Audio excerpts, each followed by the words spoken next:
Lana. It's really lovely to sit down with you on this Friday Mhm. afternoon. Yeah, well, I'm excited about this. Yeah, me too. Me too. I've been thinking about this for a while, so it's cool to have the chance to really try out a new experiment. I'm going to explain a little bit about what we've got in mind, but maybe it'd be nice to just Mhm. start with a bit of how are you doing? Like, what's your mood? How are you feeling as you arrive in this Yeah. conversation? Well, aside from the excitement that's really building up to this conversation, yeah, I'm feeling very rested. Um, Hmm.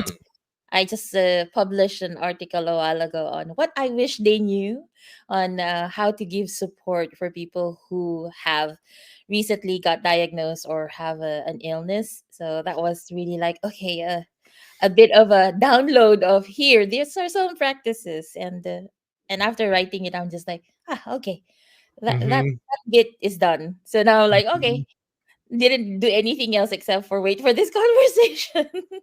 And you, how are you? I'm well. I mean, I think this is something you and I are very similar in.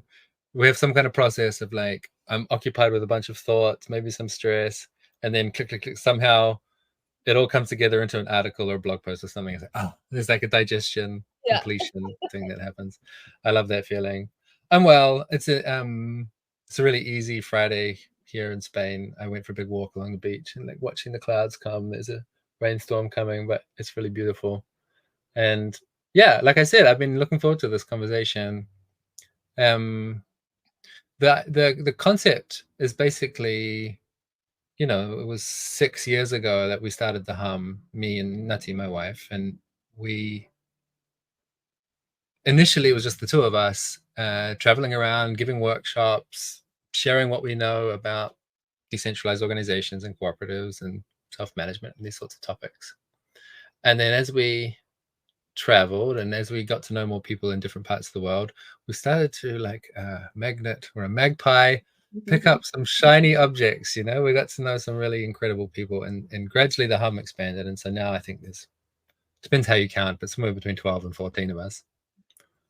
And the concept for the hum inside it is just, well, we have awesome conversations inside the hum between this network of collaborators, and we've got such a cool network of very skilled, very loving people that are just very passionate about their craft of working with groups in different lines of specialty.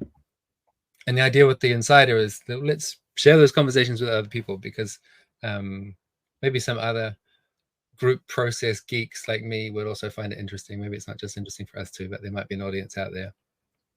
So it's really cool that you're willing to be my first guest as we figure out how this experiment works. Well, I've been a big advocate of no, we need to get these conversations out in the open. They're so rich and they're so inspiring. So I'm just glad that we can have this opportunity.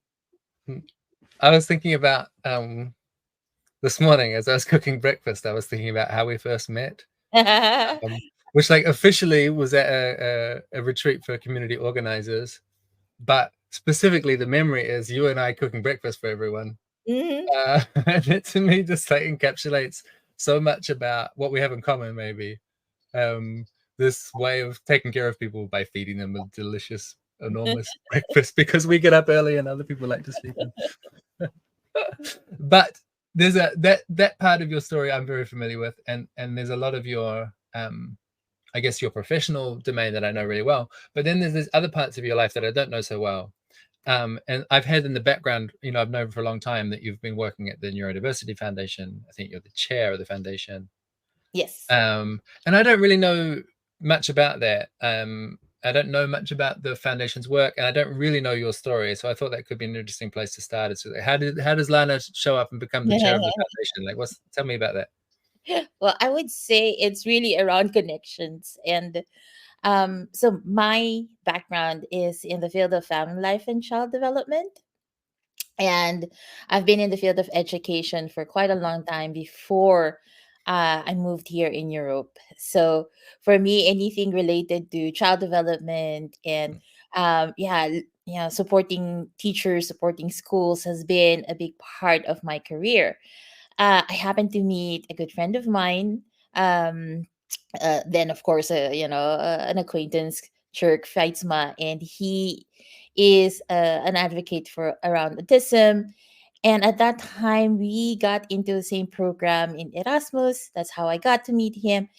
And he just came up and said, "Look, I'm very much interested in putting together Neurodiversity Foundation to move away from the medical model around autism, ADHD, dyslexia, and all this, what we consider to be disabilities." And it was an immediate yes for me. And that part I know why, because when I was in the Philippines, I opened and run a child care center, a multidisciplinary child care center, wherein we had different expertise that we're connected with, from the developmental pediatrician to a physiotherapist to a speech therapist. So that, that domain of looking at how we can support from a multi um expertise level, that has been a big part of what I've brought in the other work that I've done with other schools. So for me, that was just like, yeah, it's a big yes for me. And at that time also, I was training as a gifted and talented educator, mainly because at the age of 2, I noticed that my son's development was rapid. There was a point that I was just like, I think he might be gifted. And that's so vivid for me how that memory was. So we were in what's this? We were in The Hague. There is this beach, and there's so much of this trampolines around, and all the kids, jumping up and down. And here he is, barely 2, and he went, walked next to the trampoline, and I thought he's gonna go up and do the same thing like other kids did, but no, he didn't. He just stood there and then looked down and then looked up again, and he kept just looking down and up again, obviously looking at the spring. And he stayed there for a good 10-15 minutes. Mm. And while he was doing that, I told my husband, I think our child, thinks differently. So I trained as a gifted and talented educator to say, okay, how can I support him at home, given what he would obviously need? And true enough, yes, we had him tested. So he tested gifted and went to a gifted program here in our area. And for me, that was really more of that, of like, okay, I'm supporting the needs of my kids at home, and how they can be supported in their learning. And if I say yes to this, then more kids and more individuals can be supported as well. So I said yes, and that was 7 years ago that we started Neurodiversity Foundation. We started with big dreams around creating family signs on how to support autistic Mm. individuals with their families. And then we just got into more of creating other materials, like the strengths cards, like the What's Wrong with You toolkit, and we have the My Amazing Brain magazine. We even had the Brainy app. So there's different projects that we've been doing for the past 7 years. And one of the projects that we're so proud of is we've started Neurodiversity Pride Day. So every June 16, we celebrate Neurodiversity Pride Day. And this year, we celebrated together with 15 other countries doing their own activities, so encouraging others to do their own activities around neurodiversity advocacy. And next year, we've signed up 25 advocates from 25 different countries. Wow, that's a lot. It is. It is. That's awesome. Well, then what comes to me, the question that comes to me is, if your original impulse comes from working with your 2-year-old son and then thinking about child development in a larger way, at the Hum, we basically work with organizations, with workplaces, which generally don't have much to do with children. And so I'm just trying to understand, what's the connection? Like, what's the is the foundation really focused on children, or is that just the background that you've come in on? Yeah. Well, from my end, initially I was just like, oh, schools need to be supported. Mm. Yet, one of the things that we actually saw a bigger need is within the workplace setting.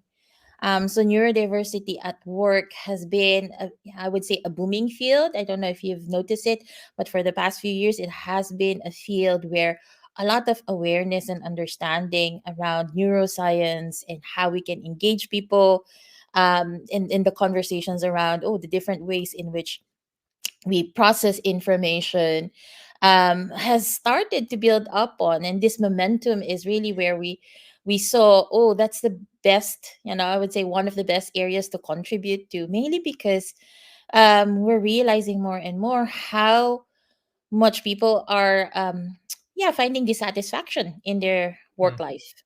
mm, There was a current study that was just recently released, like this, and I can send the link later on, wherein it really signifies how the well-being of neurodivergents are at risk in the workplace scenario.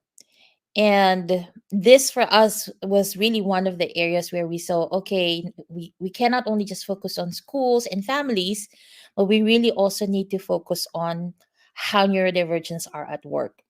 mm. And this is why, like, the buckets or the different areas that we're finding ourselves in, we're talking to not just universities or schools, but also we're talking to organizations in terms of how they can look at their policies, how they can look at how they're designing their teams, and how they're engaging with their team members from a lens that is more strengths based rather than what is very common in Mm. organizations, which is very much problem focused.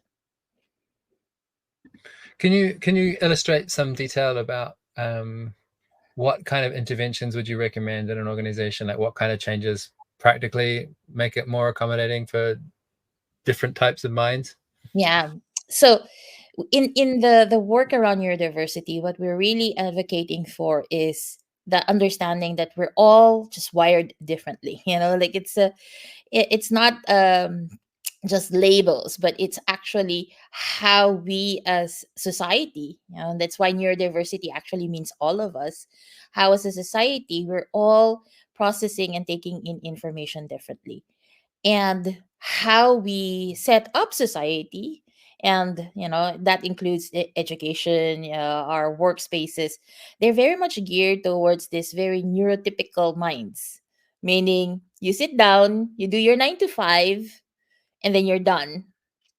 Whereas we know that 15 to 20% of population are neurodivergents, and this number, I would say, is actually very small, because we're probably just looking at those that have diagnosis, and we're not even looking at those who have not had any diagnosis at all.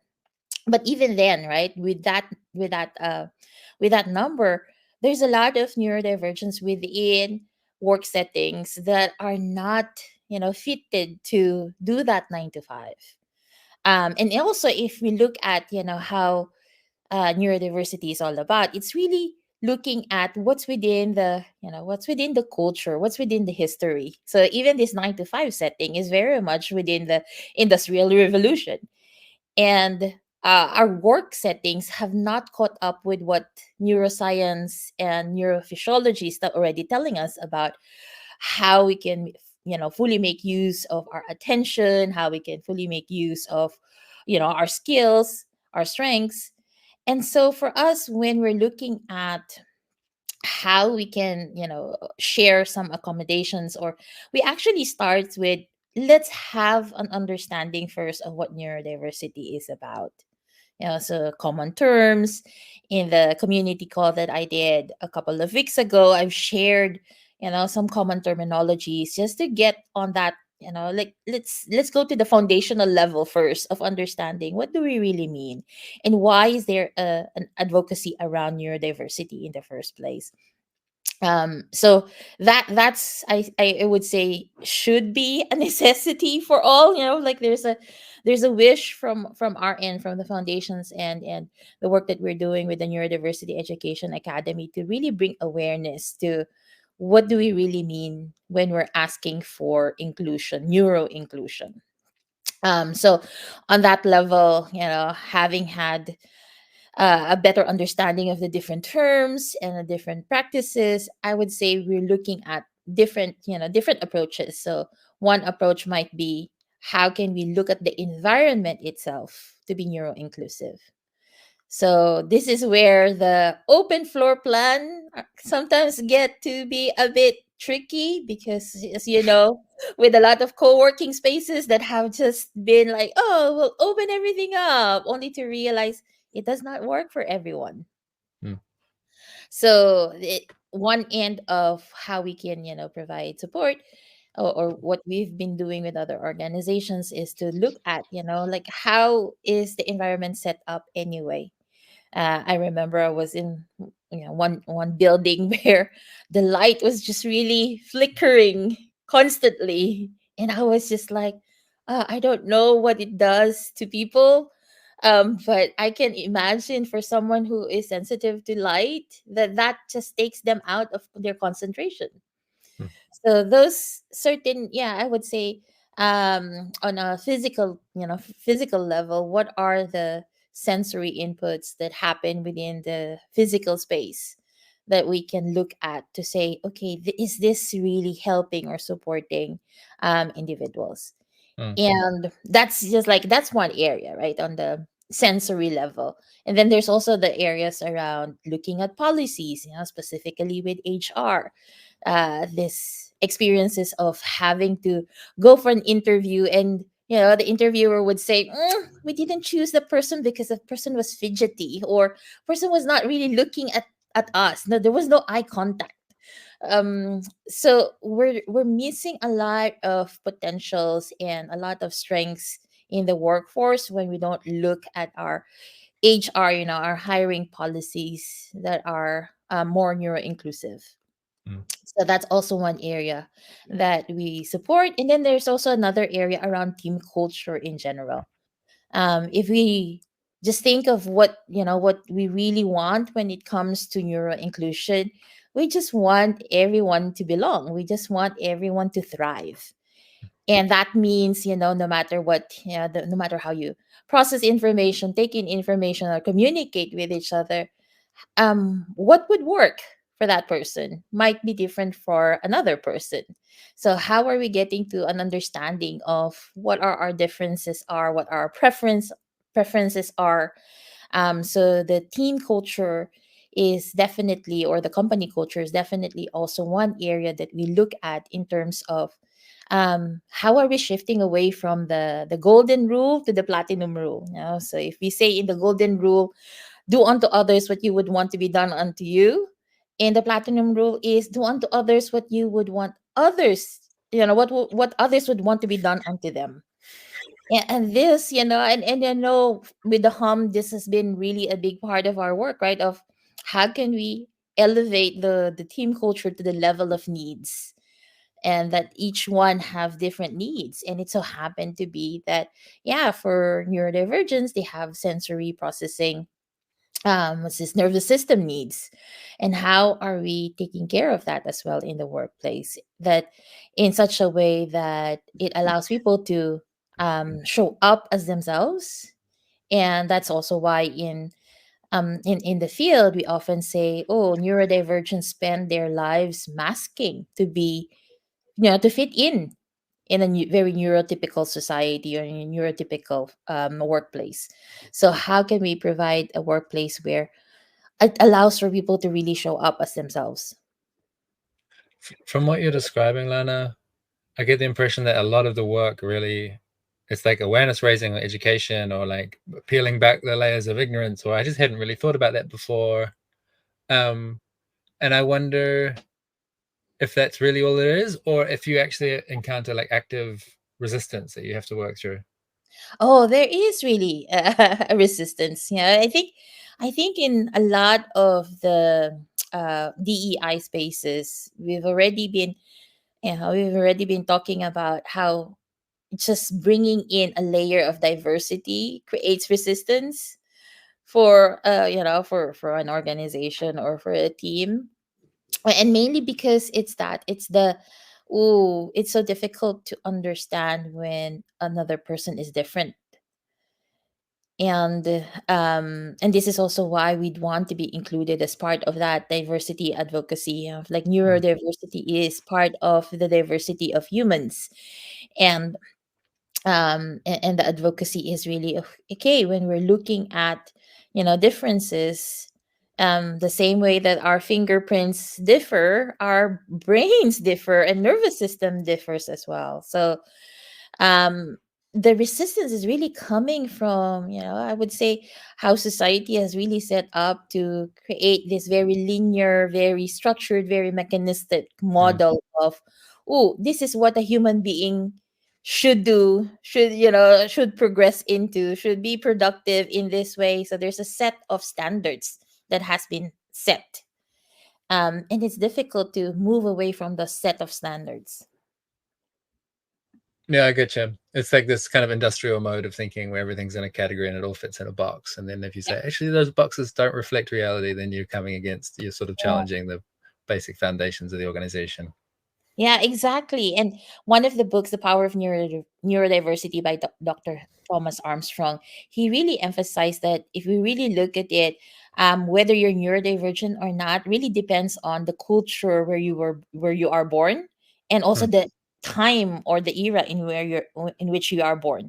So it really is a social construct, right? It goes back to how we've created society as a social construct in which we say, okay, this is how you can fit in within that construct. Mm. Yeah, that makes a lot of sense. I'm wondering, I like, I can imagine that a lot of people agree in principle, that inclusion is really important, and if we really think about the ways people are different, we are going to have to get more creative about, or just more considerate even about how we include people, and how to, yeah, like you say, design the physical landscape of the office, or what are our policies. Like there's lots of room for improvement there. I think a lot of people could agree that those are important things to do, but I wonder if you could say anything about how do you persuade a leader in an organization that it's not just important but it's urgent? Like what tips this over the line so that people are actually willing to take action, and make interventions and make changes? Yeah, this article by Dr. Professor Nancy Doyle, um, where E&D really looked at neurodiversity in the workplace, showed that just the amount of, just the understanding that there are accommodations for people for neurodivergence in the workplace already creates I would say, a shift in retention. Mm, So the more that an individual, a neurodivergent, feels that they are seen, and that they are validated and accepted in an organization, that tips up your retention of your team members. So if an organization is having difficulty retaining people, look at that. Look at why people are leaving. And most of the time when neurodivergents leave, it's mainly because it's difficult for them not to, to keep on masking, to keep on mm, not being themselves. So in spaces where they cannot even, ask for accommodations because there is I would say, fear around being marginalized or ostracized, or what, um, you would notice that people would leave these organizations. So from a retention standpoint, that's one, I would say, that's one very crucial area to look at. And another is, there's so much strengths that we're missing out mm, when we do not encourage neurodiversity as part of, our diversity policy in our organizations. Mainly because if we really look at, brain strengths, there's so much strengths there that neurodivergent individuals have, from being hyper focused to having a novel brain that they can, ideate easily, and get into divergent and convergent thinking. There are those who are very much organized and structured. There's so much of this brain strengths, or cognitive strengths, that we're missing if we fail to invite more of, this wired differently individuals in an organization. And I think this is where, especially in this yeah, in this period where we need to look at how we are positioning our companies. We need to look at how we're positioning our services. Having neurodivergent minds really enrich possibilities for yeah, for what an organization can do. Mm, mm. It's a really lovely vision. I feel I'm just thinking about I mean, a lot of the people that am the closest to are different flavors of, we call, like, we in our friend group we call them neurospicy, you know, Yes. like there's different spices. And it's just, I think about it generally as being unconventional in lots of ways, that it's like there's like a typical mode that lots of people fall into, and then there's these like these different ways that are just like surprising, and those surprises can be the spark of brilliance. You know, they can be the Yes, surprise, the spark of genius. And what I'm hearing is that there's like an opportunity to um, access a lot more creativity, a lot more depth of innovation, by just finding ways to welcome difference. exactly, exactly. And that, and one of the things that's also very what's this interesting to note is that, well, if we really think about it, a lot of entrepreneurs or founders start off their business because they cannot fit into that 9 to 5. So you might actually be seeing yourself with your neurodivergent mind as the very main reason why you've put up a business or a Mm, company in the first place. mm, yeah, and I think it's definitely um, my difficulty with fitting in with, like you said, the 9 to 5, like the standard operating procedure, just doesn't suit me well at all. It definitely motivated me to start my own company. And also, I think it's why people pay me, is because I think differently. Like they're Yes. looking for, hey, we're stuck with something and we've thought about it 100 times and we haven't made any progress. Can you take a different, give us a different perspective on what's going on? And that is, yeah, it's a big part of the value that we provide in organizations, is thinking differently. Yeah. And isn't it, like, oh, you already have that inherently in your team. So might as well amplify that. Mm, mm. Yeah, this is starting. My brain is starting to churn. Like there's even if you take the frame of like diversity off the table and just think about how are people supported to speak their mind, how are people supported to go against the flow of what else is happening in the team, like Yes. that is going to lead to compounding benefits. Yeah. And even if we go with like the smallest part, like say for example, how we can take in information. Like for myself, we were just talking. I cannot take in audio information. So if you are the type of, like where there are videos and audios, it would take more time and energy for me to digest this information. Hmm. So how are we allowing for that? How are we allowing for different minds in how we process information so that we can really be at our best in terms of how we'd want to do the work? And that's just one thing, right? It's just one aspect of, oh, are you more into emails, or are you more into videos, or are you more into auditory? So there's just that aspect of it, of like, and then there's also the aspect of depth, like, are you the type who would want to read everything, or are you the type who would just want it in chunks? So even just that, right, even just in the ways in which we process information, we have, like, I would say, we all have our different ways in which we would say, oh, this works for me. Hmm. So how can we create organizations that works for people and how their nervous systems are wired? Hmm. Hmm. It's really lovely, Lana, feeling your passion for this topic. Like I can see how deep you've gone in this, and yeah, it's always a pleasure to just be around people, be with people that are moving from that place of passion. um I know this is your, yeah, you've been hacking away at this for a long time, like you said, 7 years since you started this. um but there is a more specific, concrete thing happening next week that I wanted to make sure we have time to talk about. It's not the everlasting project, but the actual time limited urgent opportunity. You've got a course coming up next week. Can Yes. you tell us just a little bit about what people can expect from that course? Why is it worth their time? Who's it for?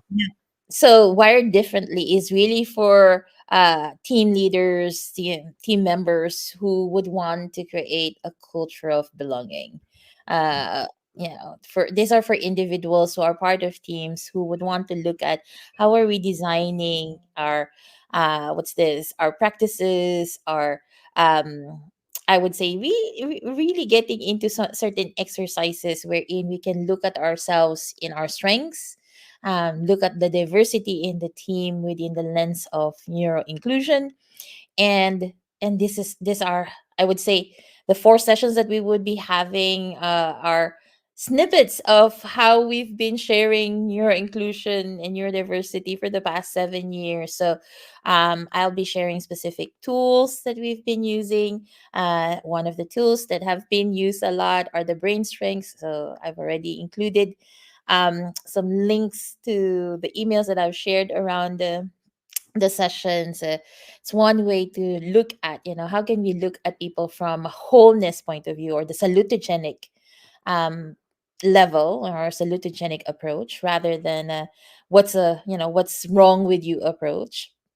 And we'll also look at certain practices, very very concrete practices, on how we can create more empathy and compassion and conversations around our differences within organizations. So I do hope for those who are keen on joining me in this four-part learning journey to join us in Wired Differently. That's awesome. Thank you, Lana. Because it's a course from the hum, it's going to be very practical and hands-on, and you're going to meet really excellent people. And yeah, I know that people come to the hum courses and they have a great time, so I can only recommend it. Starting next week, right? Yes. So start next week on the 16th. 16th of October. Very good.